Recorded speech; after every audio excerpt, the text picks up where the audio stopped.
lagian sih gitu. Ya kan, makanya gitu. Tapi nggak selalu lah, ada momen-momen di saat kita capek ya oke keluar juga lah itu Keluar juga ya ya. kan. Tapi di saat itu terjadi, kita istilahnya tuh mungkin anak-anak zaman sekarang istilah snap nih gitu kan. Marah juga nih gue sama anak gue nih, keras juga nih gue sama anak gue. I raise my voice or something, aku akan minta maaf. Lo kalau mau ngomong, lu tahan dulu emosi lo, nanti kalau lo udah gak emosi baru lo boleh ngomong sama anak lo ya, lo baru kasih tau tuh anak lo tuh ya. Tapi kalau gue bilang sih mending gak usah, cuman gue tahu lo ya, lo pasti akan ngomong.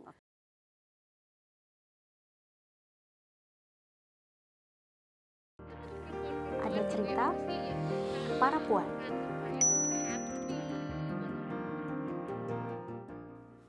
Ketika kamu merasa snap tadi sebenarnya itu kan hal yang normal ya. It's okay juga untuk para ibu gitu ya. Merasa apa ya, out of control lah emosinya ketika ya mungkin sedang capek atau lain sebagainya. Kemudian juga ketika kamu merasa sedang tidak baik-baik saja pun juga it's okay juga gitu kan, Mbak.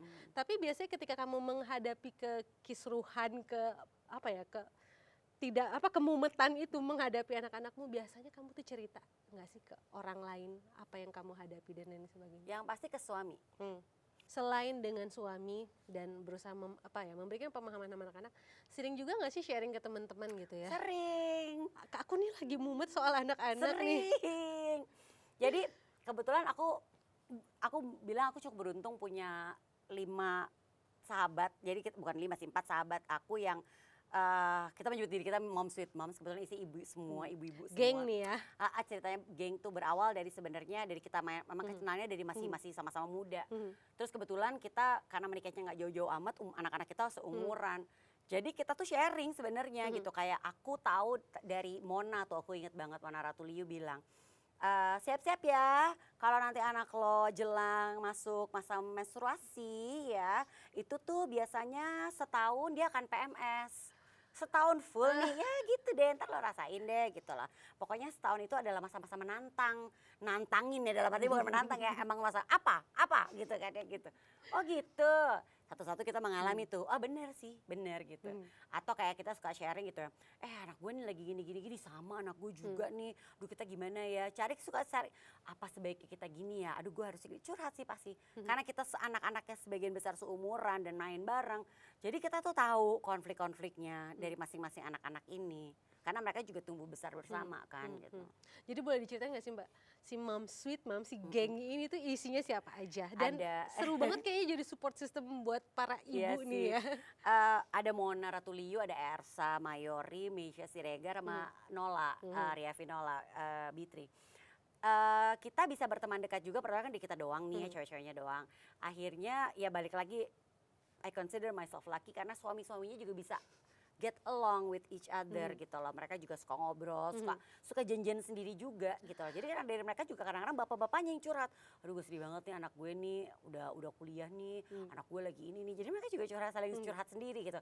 Karena everybody needs a support system, bukan cuma dari keluarga ya. Betul. Kayak cuma sekedar kita curhat tanpa diberikan solusi itu juga kita butuhkan gitu. Dan mungkin di saat kita merasa kita curhat sama orang yang juga pernah merasakan walaupun dia tidak memberikan solusi, itu kan juga sudah cukup lega ya buat kita gitu loh. Jadi memang itu sih yang memang terjadi, dan anak-anaknya pun juga mereka berteman kan. Jadi kita ibu-ibunya berteman, bapak-bapaknya berteman, anak-anaknya juga dari beberapa generasi itu juga berteman gitu loh.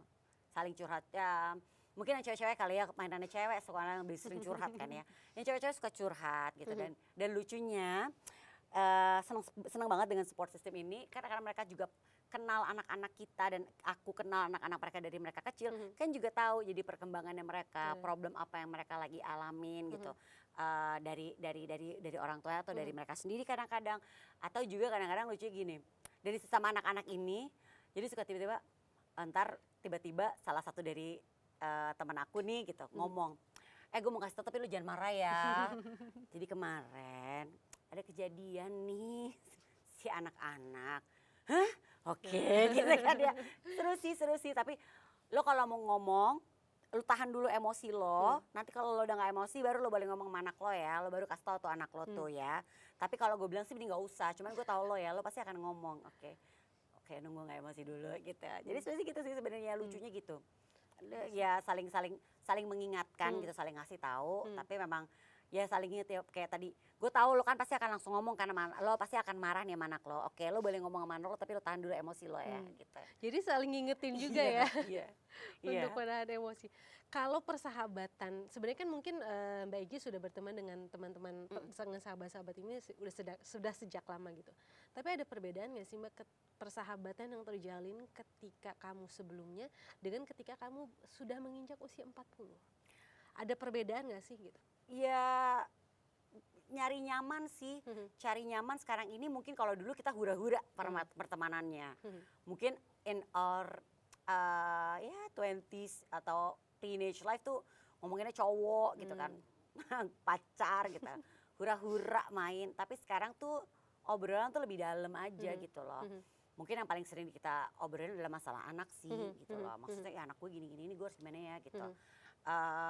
Banyak sih yang kita jadi tukar pikiran gitu, dan saling ngejagain anak-anak masing-masing karena kita ngerasa kayak kan gue tau dia dari kecil ya, it's like my second family. Kan orang suka bilang gini kan, family is given, tapi kan friends or best friends itu kan it's a family you choose. Jadi sebenarnya pertemananku ini tuh ya kita selalu menyebutnya adalah of the family that we chose gitu lah. Jadi Jemima sama Jeremy punya the second mom, third mom, Yes, fourth mom, yes, bisa kayak gitu. fifth Dan mom. lega buat kita nitipin ke mereka juga. Kalau misalnya kita kayak kebutuhannya adalah mau pergi bergaul nih, si ini yang lagi bisa nemenin, atau lagi mau kayak waktu itu nonton konser, si ini nggak bisa tapi yang nemenin ini. Misalnya waktu itu mau nonton konser yang bisa nemenin, aku nggak bisa pergi, tapi yang bisa nemenin keluarganya, misalnya keluarganya nolak sama suaminya, titip ya. Dan we know for sure anak-anak kita tuh they're in good hands. Karena mereka akan consider itu sebagai anak-anak sendiri. Karena sebaliknya di saat anak-anak itu dititipin ke aku menganggapnya kayak udah anak-anak gue juga nih gitu kan. I have to take care of them. It's my responsibility juga kalau mereka kenapa gitu kan. Gitu sih gitu. Kayak waktu salah satu contohnya pas anaknya Ersa ke Bandung, aku ikut mengantar bersama anakku gitu, nemenin gitu lah. Beberapa hari untuk adjustmentnya dia gitu. Kayak udah kayak ya keponakan sendiri kali ya gitu, yang kita jagain juga gitu. Dan nampaknya kayaknya maksudnya setiap ibu perlu circle Banget. support system yang seperti itu ya. Banget. Ibu itu apalagi di saat masih menjadi statusnya ibu muda ya, penting loh punya inner circle yang kita bisa percaya selain keluarga kita ya tentunya ya. Ada circle lain, pertemanan yang bisa kita percaya, yang bisa kita titipin. Dalam artian kadang-kadang bahkan misalnya aku lagi keluar kota gitu, berapa lama gitu, ajakin laki gue pergi dong, kasihan tuh dia di rumah tuh gitu loh. Ya pasti kan akan sama anak-anaknya juga, jadi kan kita tahu anaknya happy, suaminya happy, aku kerja dengan tenang di luar kota gitu sih. Seperti itu sih, Support penting system ya. support system di luar family itu tuh penting, we have to create it. Dan itu kok nggak bisa kita dapetin, tunggu aja, no, cari mana yang sama, yang sepemahaman sama kita. Along the way pasti akan ada perbedaan-perbedaan, pastilah. It's like hubungan pacaran dan ya pasti kita kan akan ada perbedaan-perbedaan. Kok di gini sih, tapi ya udahlah, pemahaman kita juga udah lebih yang ya udahlah ya gitu lah, yang it's okay lah udahlah. Tapi dia kan baik loh, dia kan gini-gini gitu. Jadi penting banget, penting banget. Tapi penting juga support sistemnya harus orang-orang yang mendukung ya, Iya dong. bukan menjatuhkan Iya gitu dong, ya, iya dong. pasti ya. Nah kalau kenalnya sendiri dengan teman-teman itu dari kapan sih Mbak? Dari remaja. Justru dari remaja ya? Jadi kayaknya dari ya seumuran anak-anak kita sekarang, malah lebih muda bahkan. Dari remaja, dari teenager. Jadi kalau dulu Ya ngobrolinnya kan, cowok-cowok, tentang apa pacar-pacar gitu ya. kan. Sekarang udah beda. dukungannya dukungan emosional untuk pola asuh dengan keluarga gitu-gitu ya Mbak. Seru banget. Tadi kan kalau misalkan ada perbedaan support system ketika masih muda dengan ketika 40. Kalau dari Mbak Engina sendiri ada perubahan nggak sih Mbak ketika you touch, maksudnya sudah masuk ke 40 gitu ya, kepala 4, apa sih yang berbeda? Mentally? Kalau mentally, mungkin in terms of mentally, aku merasa kayak udah lebih sedikit lebih matang, lebih bisa. Sometimes kayaknya emosi udah bisa. Aku tipe orang yang emotional, tapi saat mungkin when I reach 40 agak lebih bisa yang udahlah ya gitu lah. Mungkin ada hal-hal yang dulu tuh it was a big deal for me, dimasalahin banget. Sekarang kayaknya alah udahlah ya gitu lah.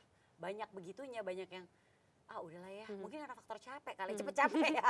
Mungkin aku look at the bright side dari gue cepet capek, kadang-kadang jadi kayak mau ngajak orang berantem tuh, pengen berkonflik tuh, Ya udahlah gitu gitu lah. ya, udah. Ya udah deh biarin deh. Iya gitu. iya iya, mungkin positifnya adalah itu, mungkin itu kali ya. Jadi mentally agak lebih bisa apa ya, lebih bisa segala sesuatu tuh bener-bener dicerna dulu. Gitu sih. Walaupun kadang-kadang aku bilangnya lebih bisa ya, aku nggak bilang yang aku sekarang lebih bisa mencerna, aku bisa mencerna, enggak. Ya lebih bisa lah sedikit mencerna. Segala sesuatu dicerna dulu, nggak langsung ada prosesnya dulu lah, nggak langsung ibarat kata kalau kita makan nggak langsung ditelan gitu lah. Dikunyah dulu, dicerna dulu. Kalau dalam hal relationship dengan suami, ada yang berubah gak ketika usia kepala 4 nih? Ada pastinya. Tapi mungkin faktor yang lebih, kalau aku bilang bukan karena faktor umurnya, tapi lebih ke faktor durasinya. Lamanya kita bersama gitu kan. Tahun 2022 usia pernikahan aku 21 tahun. Sebelum menikah aku pacaran 5 tahun sama suamiku. Jadi basically we've been together for 26 tahun, 26 years gitu kan. Relationship-nya sih apa ya, kayak aku tahu gini, tentunya orang kadang-kadang suka ngeliatnya gini, wah berarti kayak dia bisa kerja, bisa ngurus rumah, bisa ngurus semuanya, kayak alpha female gitu ya. Mungkin itu kali ya kesannya, tapi I know for sure gitu, aku tuh apa ya, nggak pernah ngebayangin hidup gue kalau nggak ada dia gimana ya gitu lah. Nggak bisa kayaknya ya, tetap harus ada dia gitu loh. Sekesal aku sama suamiku, senyebelinnya dia, tapi enggak lah, itu udah part of emang hidup kita begini gitu loh. Nggak semuanya indah dong gitu. Aku suka nggak percaya gitu kalau relationship suami istri yang kayak indah terus, enggak lah, pasti lo pencitraan. Adalah ya kan. gitu ya. Pasti ada lah gitu, karena kan pasti ya tadi kita ketemu di saat kita masih sama-sama remaja, mungkin belum sama-sama belum dewasa. Tapi kan di saat kita bertambah umur, kita semakin dewasa. Tapi kan bentuk kedewasaan orang berbeda-beda ya. Dan arahnya juga berbeda-beda ya. Nah, sekarang gimana caranya kita bisa saling apa ya, toleransi sama semua perbedaan ini. Lebih ke itu sih, di saat makin lama usia pernikahan aku sama suamiku, lebih kayak banyak toleransinya nih. Kita emang ternyata tetap harus bisa. Yang kita pikir gue udah tahu dia banget nih, enggak, ini tetap harus, ini can I tolerate this gitu loh, atau enggak, kita harus omong ini, kita harus, ini aku nggak bisa nih ternyata kalau kamu begini gitu loh. Atau dia mungkin sebaliknya juga gitu, yang kamu harus gini deh, aku nggak suka soalnya kalau kamu begini. Oke, kita ketemu di tengah yuk, kalau nggak bisa ngikutin salah satu, ketemu di tengah, atau ya itu toleransi sih pada dasarnya. Itu sih lebih ke bukan karena umur ya, lebih karena ke durasi kita bersama Sudah aja. panjang. Tapi memang banyak hal-hal yang justru aku melihat yang aku udah males nih ngeributin ini nih gitu loh. Enggak deh, kan ada beberapa tetap ya, walaupun aku sama dia udah dari lama, ada hal-hal yang dari dulu gue sebel sampai sekarang juga masih ada gitu kan ya. Tapi ya udahlah, kalau sekarang lebih ya udahlah, I can tolerate this gitu loh. Lebih kayak gitu sih. Ketika anak-anak sudah semakin besar, remaja, jadi punya waktu lebih banyak untuk romantisan nggak sama suami? Karena kan mereka lebih gede kan? Iya, aku bilang sama suamiku, aku mengingatkan suami aku, ini anak-anak kita tuh sekarang satu udah kuliah, tahun depan yang satu lagi tahun 2023, yang satu lagi kuliah, dan kemungkinan pengennya di luar kota. So, mari kita maksimalkan masa-masa di saat mereka masih mau nempel sama kita yuk. Abis ini kita tuh bener-bener berdua-duaan loh. Justru sebenarnya sekarang adalah masa-masanya aku dan suami aku lagi nempelin anak-anak lagi. Karena mereka kan, aku tiba-tiba ya suatu hari berpikir begitu ya, gara-gara pas anak aku yang nomor 1 mau kuliah, aku gini, dia kuliah seneng banget gitu, diterima di fakultas yang di universitas yang dia mau, fakultas jurusan yang dia mau. Terus dia berpikir, terus kan kamu tuh kuliah loh, this is a different thing loh, itu bukan anak sekolah lagi loh, kamu harus lebih mandiri, kamu harus bisa sendiri apa semuanya. Terus sambil tiba-tiba terpikir gini, dia berarti tuh harus bisa apa-apa sendiri. After kuliah, saat kuliah tuh mereka udah mulai punya kehidupan sendiri, beda sama saat sekolah. Lalu abis ini mereka bekerja, mereka punya kehidupan yang berbeda lagi dan pasti udah semakin sendiri. Lalu abis itu mereka menikah. Jadi basically, if you're lucky dan lo deket sama anak lo lu tuh cuma bisa deket sama mereka kayak ngetekin mereka tuh istilahnya sampai umur mereka 18 loh. Setelah itu mereka kuliah. Benar. Nggak mungkin dong kita ketekin lagi. Dan Kasian suka juga. nggak mau juga kan Yes, kadang. selain nggak mau, Benar. kasihan juga kalau Nah. anak masih gede, udah gede masih diketekin. Tapi kita bersyukur sekarang anak-anak masih di rumah, kan istilah itu masih bisa sama-sama. Mereka belum punya kehidupan sendiri, bener-bener punya kehidupan sendiri lah, kan kuliah walaupun udah baru mulai, di awal-awal, tapi kan tetap aja ya kita masih banyak sama kitanya. Aku bilang sama suamiku, kita maksimalkan ya waktu-waktu kita sama mereka ini ya, karena setelah nanti mereka kerja, umur berapa sih rata-rata kerja tuh 20, 21, 22 ya, 22 mereka kerja.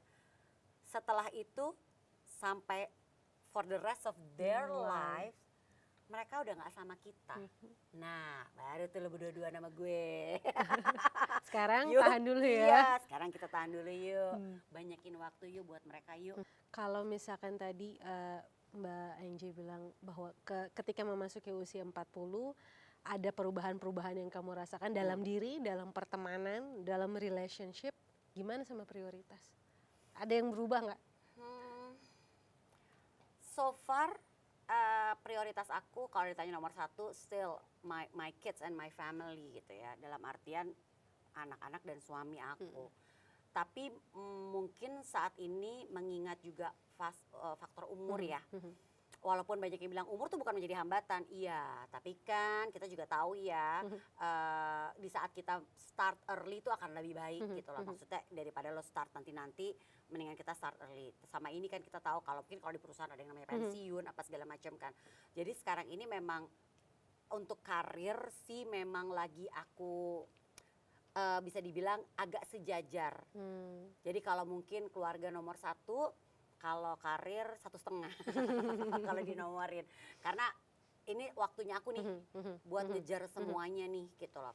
Aku bersyukur setelah aku dikasih kesempatan selain masih bisa di dunia entertainment tuh aku juga bisa bekerja, merasakan kerja di korporasi gitu kan. Sebenarnya menyenangkan juga gitu loh.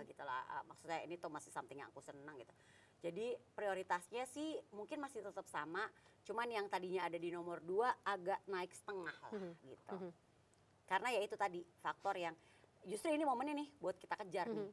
Karena kan abis ini balik lagi fisik ya, again fisik walaupun kita olahraga sih apa semuanya, tapi kan beda lah gitu loh. Underdeal di dalam ini kan udah 40 ya gitu misalnya kan. Jadi adalah perbedaan-perbedaan gitu. Mungkin prioritasnya sih itu sih. Sekarang karir untuk dalam hal aktivitas pekerjaan di nomor 1,5 gitu. Yang tadi nomor 1,5. Aku memberikan banget. Untungnya anak-anak aku udah gede, jadi mereka tuh udah nggak terlalu butuh ya harus aku selalu ngintilin mereka. Apalagi anakku nomor 2. Jadi kadang-kadang kayak, so sorry ya mami nggak bisa datang ke acara sekolah kamu nih karena mama ada gini. Oh it's okay mami. So sorry ya, so sorry sayang aku nggak akan bisa datengin nih, aku nggak bisa nemenin kamu nih. Nggak apa-apa mami, soalnya mami ada ini yang nggak bisa mami tinggalin. Kalau dulu jujur memang suka aku, udah tinggalin aku ini gitu. Apalagi setelah mendapat komplain hebat dari anakku ya di awal pembicaraan waktu itu ya. Tapi sekarang dia udah lebih paham atau do I really have to be there gitu. Kalau memang harus banget, oke, mami ada ini, mami bisa geser. Tapi mungkin mami akan telat gitu. Jadi si prioritas kerjaan ini sekarang kayak di nomor 1,5 sih sebenarnya, bukan nomor 2 gitu. Ini kalau aku sama suamiku tuh suka kayak mimpi kita di masa tua nanti sih sebenarnya. Kayak bikin kos-kosan di Jogja yuk. I always love Jogja. Jogja is my happy place. Jadi itu cita-cita aku banget one day aku pengen banget punya kos-kosan.